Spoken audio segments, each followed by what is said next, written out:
બધે દૂધીનો હલવો ખાઈએ પણ ટેક્સચર અને ટેસ્ટ અલગ અલગ હોય છે. ઘણી જગ્યાએ છીણ જાડું હોય, ઘણી જગ્યાએ બહુ કોરો લાગે, ઘણી જગ્યાએ બહુ ઢીલો લાગે અને ઘણી જગ્યાએ તો પાણી છોડે તેવો પણ હલવો હોય છે. તો ફ્રેન્ડ્સ, આપણે જ્યારે પૂરી પરફેક્ટ રીત જોઈને હલવો બનાવશું ને તો એકદમ બેસ્ટ હલવો બનશે. વિડીયો પસંદ આવે તો લાઈક આપી રૂપલ્સ ટેસ્ટી ટ્રીટ્સને સબસ્ક્રાઇબ જરૂર કરજો. Happy cooking, enjoy eating. સૌથી પહેલા આપણે 800 ગ્રામ જેટલી દૂધી લીધી છે. ફ્રેન્ડ્સ, જ્યારે દૂધી બજારમાંથી લેવા જઈએ ત્યારે તે મીડિયમ જાડી હોય તેવી દૂધી પસંદ કરવાની, થોડી લાઇટ ગ્રીન કલરમાં હોય તેવી. આવી રીતે તમે નખથી જ્યારે ચેક કરો તો એકદમ પતલી સ્કિન હોય તેવી દૂધી આપણે લેવાની. હવે દૂધીનો ઉપરનો અને નીચેનો ભાગ આપણે કાઢી લઈએ. તેના 2 ભાગ કરી અને છાલ કાઢી લઈએ. ફ્રેન્ડ્સ, દૂધી હંમેશા આપણે ચાખીને જ વાપરવાની, કેમ કે તે ઘણીવાર કડવી નીકળે છે. દૂધી છોલ્યા પછી હવાના સંપર્કમાં આવે તો એકદમ જલ્દી કાળી પડી જાય છે. તો તે ના પડે તેની માટે હજુ તેના 2 પીસ કરીને તેને પાણીમાં રાખીએ. આ પ્રોસિજર થોડી ફાસ્ટ કરવાની, નહીં તો દૂધીનું છીણ આપણું કાળું પડી જશે. દૂધીને આપણે મોટા કાણાવાળી છીણીથી ખમણી લઈએ અને હંમેશા આપણે આવી રીતે દૂધીને થોડી સીધી રાખીને કરવાની, જેથી લાંબુ છીણ બને. આપણે ફ્રેન્ડ્સ આ વચ્ચેનો ભાગનો યુઝ નહીં કરીએ, કેમ કે તેમાં બીનું પ્રમાણ બહુ વધારે હોય. આપણે 850 ગ્રામ દૂધી લીધી હતી અને તેનું છીણ બનીને કેટલું થયું તે પણ તમને બતાવું. અત્યારે આપણું છીણ 423 ગ્રામ જેટલું થયું છે. અત્યારે આપણે એકદમ ઝડપથી દૂધીનો હલવો બને તેની માટે કુકરમાં બનાવીએ છીએ. ગેસની ફ્લેમ એકદમ સ્લો રાખી છે. ફ્રેન્ડ્સ, આ હલવો તમે કોઈ પણ મહેમાન આવવાનું હશે તો એકદમ ઝડપથી બનાવી શકશો. 1/4 કપ જેટલું ઘી લીધું છે, એપ્રોક્સ 4 ચમચી જેટલું ઘી છે. ઘી થોડું ગરમ થાય ત્યાર પછી આપણે જે દૂધીનું છીણ બનાવ્યું તે એડ કરી દઈએ. હવે આ છીણને આપણે ઘી સાથે 2 થી 3 મિનિટ સાતળશું, જેથી ઘીની ફ્લેવર પણ સરસ આવશે અને દૂધીની કચાશ પણ દૂર થઈ જશે અને દૂધીનો પાણીનો ભાગ પણ ફ્રેન્ડ્સ બળી જશે. હવે આપણે થોડી મીડિયમ ગેસની ફ્લેમ કરી છે અને સતત હલાવશું. ફ્રેન્ડ્સ, તમે જુઓ, આપણે થોડું ફાસ્ટ કામ કર્યું તો દૂધી પણ બિલકુલ કાળી નથી પડી. દૂધી ફ્રેશ અને કૂણી હતી તો બીનો ભાગ પણ બિલકુલ નથી આવ્યો.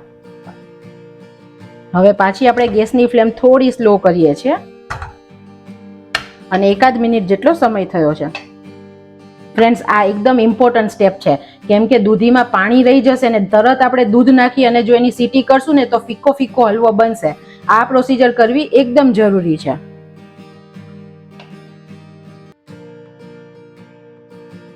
ફ્રેન્ડ્સ, હવે ઇમ્પોર્ટન્ટ વાત આવે છે. આપણે જ્યારે આમાં દૂધ ઉમેરીએ ત્યારે તે રૂમ ટેમ્પરેચર વાળું હોવું જોઈએ અથવા ગરમ હોવું જોઈએ. ફ્રીઝ વાળું ઠંડુ દૂધ ક્યારેય એડ નહીં કરવાનું, કેમ કે દૂધીનું ટેમ્પરેચર ગરમ છે અને ઠંડુ દૂધ નાખો ને તો દૂધી ચવળ બની જશે.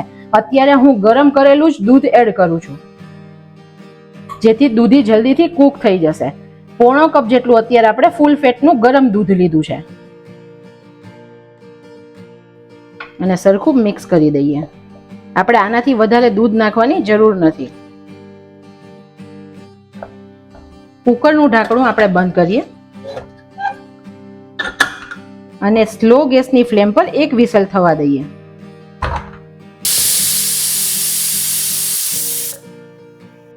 ફ્રેન્ડ્સ, કુકર આપણું ઠંડુ થાય છે ત્યાં સુધી આ મોળો માવો છે તેને આપણે છીણી લઈએ.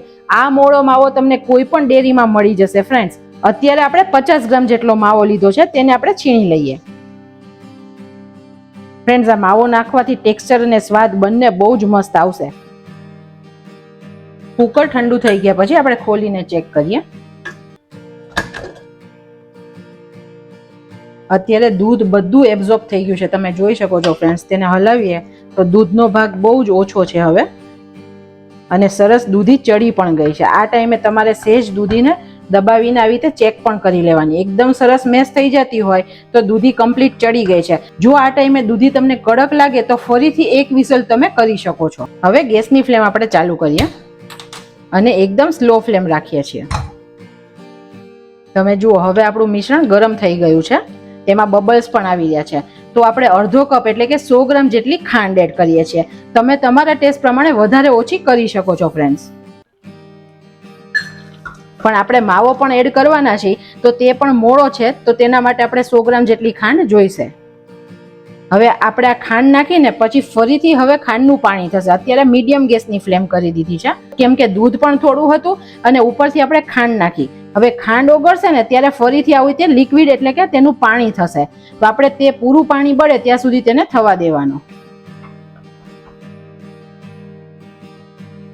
ફ્રેન્ડ્સ, જ્યારે આપણે ટ્રેડિશનલ દૂધીનો હલવો બનાવીએ છીએ ત્યારે દૂધીને આપણે દૂધમાં જ ચેડવીએ છીએ. તો દૂધીને ચડતા લગભગ અડધી કલાક જેટલો સમય જાય છે, દૂધ બળતા પણ એટલો સમય જાય છે. તો આપણે દૂધીનો હલવો બહુ લાંબી પ્રોસિજરથી પતાવીએ છીએ. તો આ કુકરનો દૂધીનો હલવો તેની સામે બહુ જ ઓછી મિનિટોમાં એકદમ ઝડપથી તૈયાર થઈ જશે અને ટેસ્ટમાં કોઈ કોમ્પ્રોમાઇઝ નથી ફ્રેન્ડ્સ. હવે પહેલાથી મિશ્રણ થોડું ઘટ થતું આવે છે અને દૂધ પણ અને ખાંડનું પાણી પણ બળતું જાય છે. ફ્રેન્ડ્સ, દૂધમાં જ્યારે દૂધીને આપણે ચેડવીને ત્યારે તેનો માવો પણ સરસ બન્યો છે. સ્વીટ બનાવવી કોઈ ફ્રેન્ડ્સ મોટી વાત નથી, ખાલી કઈ વસ્તુ ક્યારે ઉમેરવી અને કેટલું ચડવા દેવી તેટલું જ જરૂરી છે. હવે અત્યારે આ જે બધું પાણી થયું છે ફ્રેન્ડ્સ, તે ક્યાં સુધી બાળવાનું તે ખ્યાલ આવે તો આપણો હલવો સરસ બને. અને આ ટાઈમે તમારે ટેસ્ટ પણ કરી લેવાનો. તમને તમારા ટેસ્ટે જો ગળપણ ઓછું લાગતું હોય તો તમે બીજી ખાંડ એડ કરી શકો છો. અત્યારે તમે જોઈ શકો છો કેટલા બધા બબલ્સ કુકરમાં છે અને લિક્વિડ પણ છે. હવે 2 થી 3 મિનિટ પછી ફ્રેન્ડ્સ તમે જોઈ શકો છો બબલ્સ આપણા ઓછા થતા જાય છે. ઘણા લોકો બહાર જેવો દૂધીનો હલવાનો કલર કરવા માટે ગ્રીન ફૂડ કલર પણ એડ કરે છે, પણ અત્યારે આપણે ઘરે ખાવો છે તો આપણે કલરને એવોઇડ કરીએ છીએ. હજુ આને આપણે પૂરું પાણી બળે ત્યાં સુધી થવા દઈશું. હવે પહેલાથી ઘણું બધું પાણી બળી ગયું છે અને બબલ્સ પણ ઓછા થઈ ગયા છે. આ ટાઈમે આપણે ડ્રાયફ્રૂટ એડ કરીએ. 10 થી 15 નંગ કાજુ, 10 નંગ જેટલી બદામ ને થોડી સૂકી દ્રાક્ષ લીધી છે જેને એડ કરીએ. ફ્રેન્ડ્સ, વડીલોને ખાવાનું હોય તો તમે આમાં ડ્રાયફ્રૂટનો ભૂકો પણ એડ કરી શકો છો, જેથી ચાવવામાં ના લાગે. 1/4 ચમચી જેટલો એલચી પાવડર એડ કરીએ. વાવ ફ્રેન્ડ્સ, અત્યારે રસોડામાં શું મસ્ત સુગંધ આવે છે. એલચી, ઘી અને ખાંડ જ્યારે થાય છે સાથે ત્યારે બહુ જ મસ્ત સ્મેલ આવે. અને હવે તમે જોઈ શકો છો દૂધીનો કલર પણ એકદમ ટ્રાન્સપરન્ટ થઈ ગયો છે. ફ્રેન્ડ્સ, આ બધું પાણી સરસ બળી જાય પછી જ આપણે નેક્સ્ટ સ્ટેપ પર જવાનું. હવે તમે જોઈ શકો છો સરસ પાણી બધું લગભગ ઓલમોસ્ટ બળી ગયું છે.